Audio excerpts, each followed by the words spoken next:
this worn out victimhood card can't be used anymore is because this is not an innocent act of a media organization getting a story wrong. Okay. There's nothing wrong in that. In a thriving democracy, media organizations are bound to get one of their stories wrong every now and then, and they apologize and they move on. But let me tell you, this is about a bunch of people who are history sheeters of disinformation, distortion and deliberate calculated lies.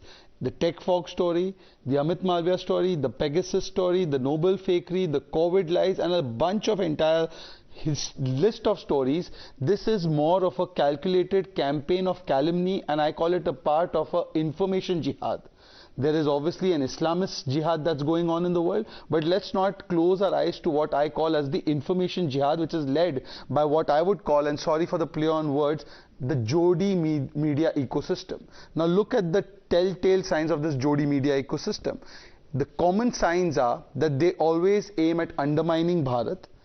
There is an attempt to discredit Indian democratic institutions. You can attack Mr. Modi, you can attack Amit Malviya, none of those two are holy cows. But the idea is not to stop at Narendra Modi ji or at Amit Malviya ji.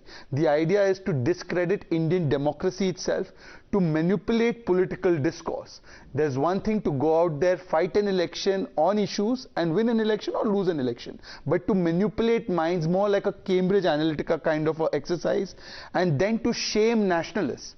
Look at their entire discourse. It's not just about what they do, but if anybody else highlights an opinion which runs counter to their opinion, they are shamed as what was being called as the Jodi media. So this is for so much for their liberalism or their idea to tolerate another point of view, and then to ally with those enemies of India who would like to amplify and exacerbate India's fractures and legitimize even acts of constitutional desecration, including separatism, and to also include those movements which would not find any space in a liberal democracy. Rahul, let it never surprise you that those who champion the causes of liberalism were suddenly backing the entire hijab movement.